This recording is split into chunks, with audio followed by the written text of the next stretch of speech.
तो लोग मुझे कहते हैं कि ये संविधान 1947 में लिखा गया था, और मैं उनसे कहता हूं नहीं, ये संविधान हजारों साल पुराना है। तो जब मैं इस किताब को, और जब आप इस किताब को ऐसे पकड़ते हो, आप 70-80 साल पुरानी किताब को नहीं पकड़ रहे हो, आप हजारों साल पुरानी विचारधारा की रक्षा कर रहे हो। बुद्ध भगवान ने, अंबेडकर जी, गांधी जी, इन लोगों ने एग्जाम्पल क्या दिया? डरना नहीं है, जो सच्चाई है वो देश के सामने रखनी है, और यही आप लोग कर रहे हो, यही आप लोग कर रहे हो। आप लोग डरते नहीं हो, आप लोगों को दबाया नहीं जा सकता है। राजेश राम जी, शकील अहमद खान जी, कृष्णा अलवारू जी, अंशुल अभिजित जी, शशि पंडित जी,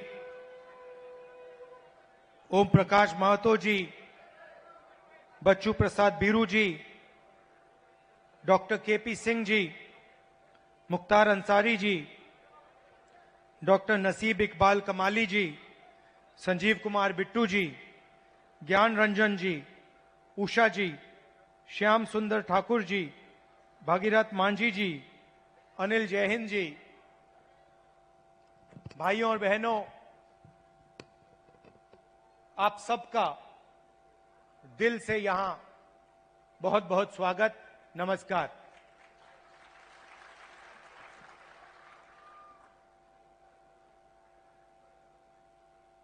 संदीप दीक्षित, जो शीला जी के बेटे हैं, वो एक पॉडकास्ट, आजकल पॉडकास्ट चलती है ना, वो एक पॉडकास्ट बनाते हैं। तो उन्होंने मुझसे कहा कि मैं उनके पॉडकास्ट पे जाऊं। बातचीत होती है, वीडियोग्राफी होती है, फिर उसको मतलब यूट्यूब पे डाला जाता है। तो मैं गया और उन्होंने मुझसे सवाल पूछा कि आपके परदादा नेहरू जी क्या थे? प्रधानमंत्री थे, नेता थे, स्वतंत्रता के लिए लड़े थे। आपके मुताबिक आपके परदादा क्या थे और आप उनसे क्या सीखे? कमरे में नेहरू जी की फोटो थी,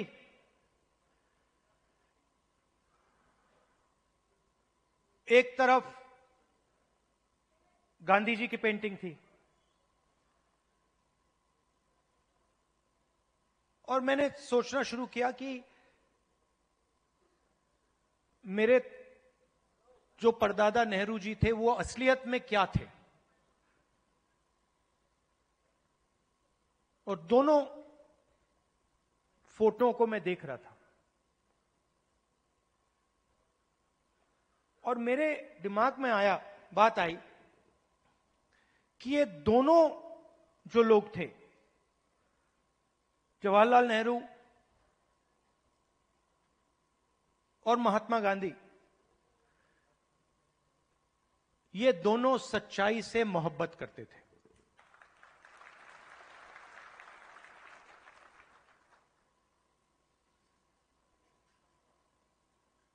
और अगली लाइन में मैंने बोला, सिर्फ नेहरू जी नहीं, सिर्फ महात्मा गांधी जी नहीं, उसमें आप एक लंबी लिस्ट लगा सकते हो। उसमें आप अंबेडकर जी को जोड़ सकते हो, उसमें आप, ये लाइए जरा फोटो,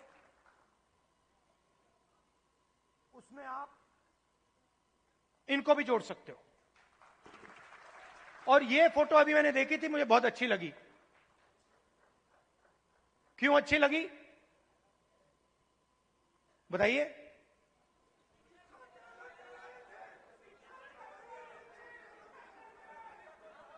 क्योंकि जो इनकी पत्नी है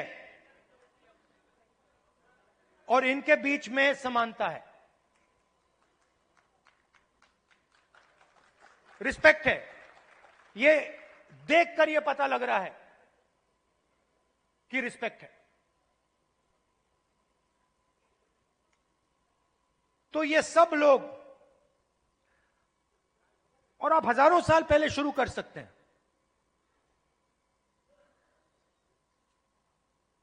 बुद्ध भगवान सच्चाई से मोहब्बत करते थे, सच्चाई से दूर नहीं जा सकते थे।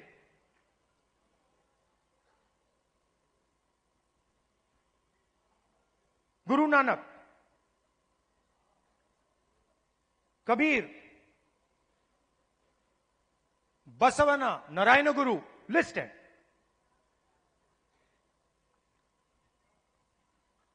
तो लोग मुझे कहते हैं कि ये संविधान 1947 में लिखा गया था, और मैं उनसे कहता हूं नहीं, यह संविधान हजारों साल पुराना है। और इस किताब के अंदर अंबेडकर जी की सोच, फूले जी की सोच, गांधी जी, नेहरू जी, गुरु नानक जी, कबीर, जिन लोगों को हिंदुस्तान मानता है और रिस्पेक्ट करता है, उनकी सोच इसके अंदर है। तो जब मैं इस किताब को, और जब आप इस किताब को ऐसे पकड़ते हो, आप 70-80 साल पुरानी किताब को नहीं पकड़ रहे हो, आप हजारों साल पुरानी विचारधारा की रक्षा कर रहे हो।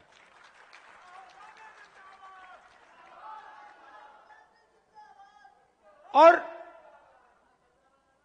अगर हम सच्चाई की बात करें तो क्या इसमें सावरकर जी की विचारधारा है? हो ही नहीं सकती, क्योंकि वो सच्चाई का सामना नहीं कर पाए। अब ये बात किसी को अच्छी लगे ना लगे, ये सच्चाई है, तो मुझे ये बोलनी ही पड़ेगी। तो कॉन्स्टिट्यूशन हिंदुस्तान की सच्चाई का रक्षक है, और जो हजारों सालों का जो विजडम है, जो हिंदुस्तान के लीडर्स ने, बड़े बड़े महापुरुषों ने इस देश की जनता से सीखा,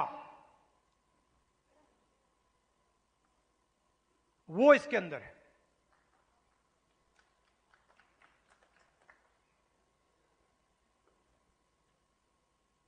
अंबेडकर जी ने दलितों की लड़ाई लड़ी, दलितों के लिए लड़ाई लड़े। सिखाया किसने? सिखाया देश के दलितों ने। जो देश के दलितों के अंदर दर्द था, उस दर्द को अंबेडकर जी समझे, उस दुख को अंबेडकर जी समझे, उस सच्चाई को अंबेडकर जी समझे, और उस सच्चाई के लिए अंबेडकर जी लड़े। इसीलिए महात्मा गांधी की autobiography My Experiments with Truth, Mahatma Gandhi की autobiography My Experiment with Lies नहीं थी, जो शायद मोदी जी लिख पाएंगे। तो सच्चाई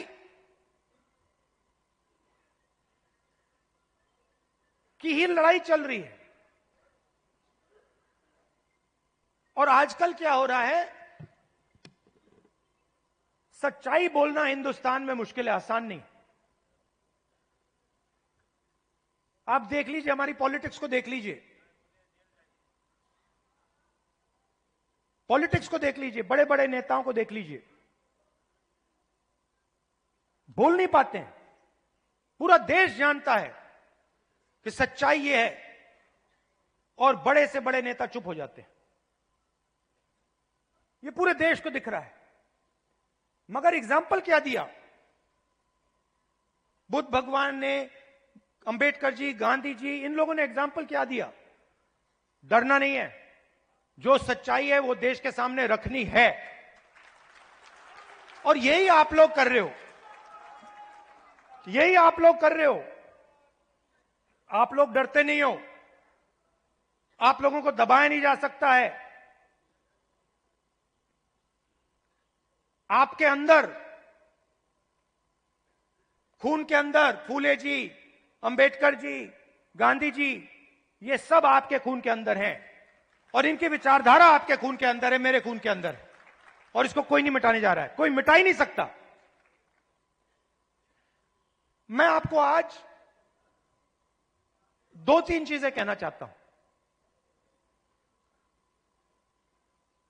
मगर मेरी माइंड में एक सवाल है।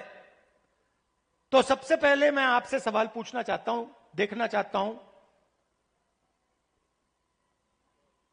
आप में से, आपने देखा होगा अमेरिका के राष्ट्रपति ने स्टॉक मार्केट की धज्जियां उड़ा दी हैं, देखा होगा? देखा ना? अच्छा, आप मुझे बताइए, आप में से, इस भीड़ में से कितने लोग स्टॉक मार्केट में पैसा डालते हैं? हाथ उठा के दिखाइए। अब ये देखिए, घूम के देखिए, यहां पे 1% से कम लोग स्टॉक मार्केट में पैसा डालते हैं। 1% से कम। अगर यहां 100 लोग हैं तो एक हाथ उठ रहा है। तो ये स्टॉक मार्केट आपका औजार नहीं है। इसमें अनलिमिटेड पैसे बने, मगर इसका फायदा आपको नहीं मिला।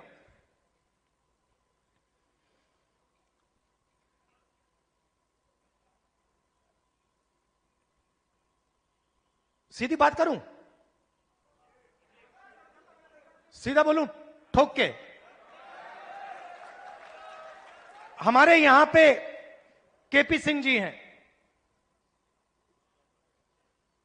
कहां है केपी सिंह जी? आइए आइए। केपी सिंह जी, अब गलत मत मानना जो मैं कहने जा रहा हूं। देखिए, केपी सिंह जी ने कहा, बैठिए बैठिए, आइए। केपी सिंह जी ने कहा कि मैं ऑर्थोपीडिक सर्जन हूं। कहा ना आपने? कहा।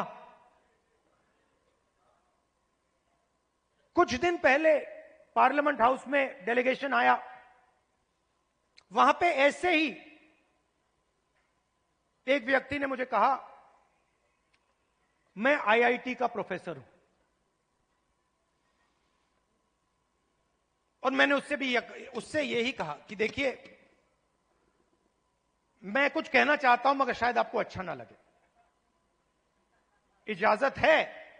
उन्होंने कहा हां, कह दीजिए। और वही मैं आपसे इजाजत लेना चाहता हूं। इजाजत है? देखिए,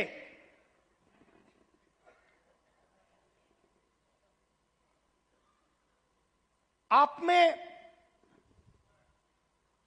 ऑर्थोपीडिक सर्जन की स्किल है, ऑर्थोपीडिक सर्जन की नॉलेज है, ज्ञान है। जो ऑर्थोपीडिक सर्जन होता है वो आप में सब कुछ है, मगर आप ऑर्थोपीडिक सर्जन नहीं हो। क्यों? क्योंकि पूरा का पूरा सिस्टम आपके खिलाफ काम करता है। आप सोचते हो कि आप ऑर्थोपीडिक सर्जन हो,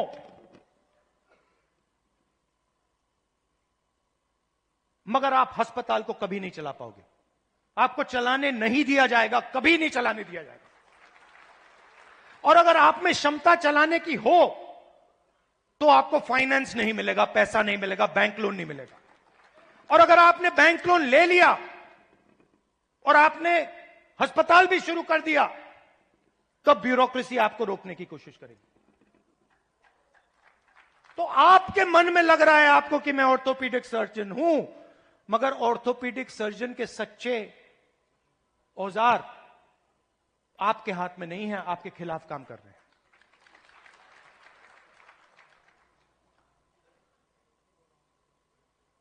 डेलीगेशन में दलित प्रोफेसर ने मुझे कहा कि मैं आईआईटी प्रोफेसर हूं। मैंने उनसे कहा नहीं भैया, आईआईटी प्रोफेसर की पूरी क्वालिफिकेशन आप में है, मगर सिस्टम आपको सच्चा आईआईटी प्रोफेसर नहीं बनने देगा।